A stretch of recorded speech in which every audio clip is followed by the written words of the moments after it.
हल्द्वानी में हाईकोर्ट की एक बेंच आईडीपीएल ऋषिकेश में स्थापित करने की बात पर अधिवक्ताओं में नाराजगी देखी गई। बड़ी संख्या में अधिवक्ता बार एसोसिएशन के अध्यक्ष डीसीएस रावत के नेतृत्व में मुख्य न्यायाधीश की कोर्ट में पहुंचे थे, जहां उन्होंने हाईकोर्ट की बेंच की ऋषिकेश में स्थापना करने को अव्यवहारिक बताते हुए इस आदेश को वापस लेने का आग्रह किया था, जिस पर मुख्य न्यायाधीश ऋतु बहारी और न्यायमूर्ति राकेश थपलियाल ने अधिवक्ताओं का पक्ष सुनते हुए कहा था कि एसोसिएशन हाईकोर्ट के लिए ऐसा उचित स्थान बताएं जहां 50 साल बाद भी विस्तार की गुंजाइश हो और नई पीढ़ी के अधिवक्ताओं के साथ साथ वादकारियों, न्यायिक अधिकारियों, कर्मचारियों और अन्य पक्षों को सुविधा बनी रहे।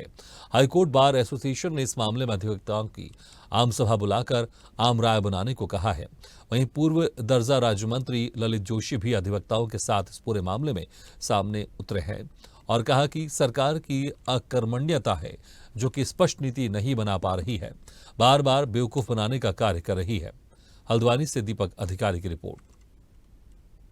देखिए, ऐसा है कि ये सरकार की अकर्मण्यता है। मैं कोर्ट पर तो टिप्पणी नहीं कर सकता। इस सरकार की सरासर अकर्मण्यता है कि देखिए, कहीं पर कोई चीज़ आती है तो उसका उस जगह का विकास होता है।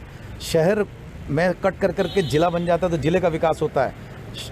एक राज्य से कट करके कोई नया राज्य हो जाता है तो उसका अलग विकास होता है। ठीक उसी तरह अगर कोर्ट हल्द्वानी के अंदर आए तो हल्द्वानी जहाँ पर गोलापार में पहले प्रस्तावित था, पूरे हल्द्वानी का विकास उससे संबंधित था। लेकिन ये सरकार की ऐसी अकर्मण्यता है और अकर्मण्यता के साथ साथ आज मैं इस बात का एक खुलासा कर रहा हूँ। ये प्राग फार्म है, कम से कम 2000 एकड़ की भूमि है जो कि सरकार ने अपने नियंत्रण में ले रखी है। इसका एक हिस्सा उठा कर करके तथाकथित रूप से अडानी को दे दिया गया है। क्या सरकार से मैं ये पूछना चाहता हूँ कि ये जो कोर्ट है जिसको ले जाना चाह रहे हैं आप लोग ऋषिकेश में, देखिए ना मेरा एंगल कोई कुमाऊं गढ़वाल से है। मेरा कहना सिर्फ इतना है कि आपने एक चीज़ प्रस्तावित कर दी, उसे फुटबॉल मार करके कभी रामनगर, कभी यहाँ, कभी वहाँ, कभी नैनीताल। आपकी कोई स्पष्ट नीति नहीं है। ऐसा क्यों है? आप प्राग फार्म क्यों नहीं ले जा सकते? आपकी नीयत, मुझे सरकार की नीयत पे शक है। कोई मुझे आज इस बात का जवाब दे दे, जब तुम्हारे पास ऑलरेडी ज़मीन वहाँ पड़ी है। हमारे यहाँ के जितने अधिवक्ता गण हैं उनकी रोजी रोटी का भी सवाल है और न्याय की प्रक्रिया भी इससे बाधित होती है कि आप एक छोटे से प्रदेश के अंदर दो बनाने जा रहे हैं। दो कोर्ट का एक टुकड़ा वहाँ बैठेगा, एक टुकड़ा यहाँ बैठेगा। ये क्या तमाशा है? इसका समापन होना चाहिए। कभी कहता है साहब वहाँ चले जाएगा, कभी वहाँ चले जाएगा। आप खुद ही समझिए कि जनता आज ही जा चुकी है। इस बात का समापन होना चाहिए। कोर्ट यहीं इसी नैनीताल जिले के अंदर या कुमाऊं के किसी क्षेत्र में आनी चाहिए, ऐसा मेरा पर्सनल विचार है। ना ये है कि हाईकोर्ट जो गोलाबार आ रहा था, अच्छी बात है, हम लोगों को भी फ़ायदा था और हम भी चाह रहे थे आए यहाँ पे, क्योंकि जो नैनीताल है वो टूरिस्ट प्लेस है।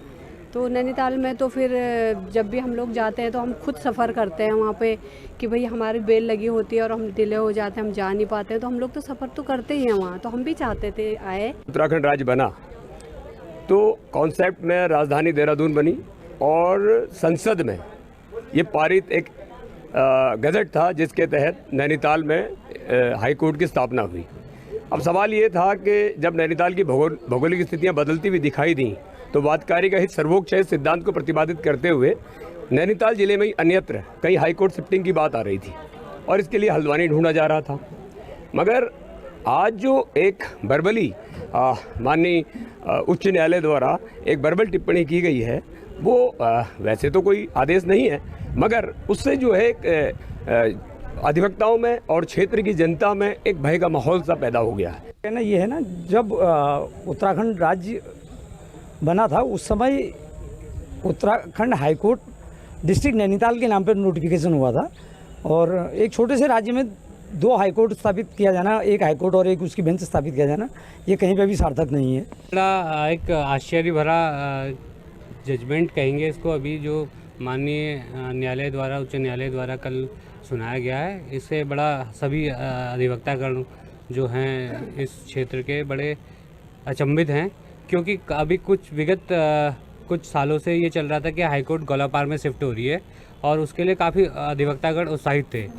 और लेकिन एक छोटे से राज्य में 2 जगह हाईकोर्ट होना बड़ा दुखदाई है कि ऋषिकेश में पूरी कोर्ट नहीं जा रही है। हाई कोर्ट तो यहीं रहनी है नैनीताल में ही, वहाँ पर जो है। और दूसरा कोई ऑर्डर भी नहीं हुआ। ये वर्बली एक मैटर था जिस पे जो है हाई कोर्ट ने जो है इसको संज्ञान में लिया है और वर्बल ऑर्डर का है, कोई रिटर्न ऑर्डर नहीं है कि ऋषिकेश जाएगी।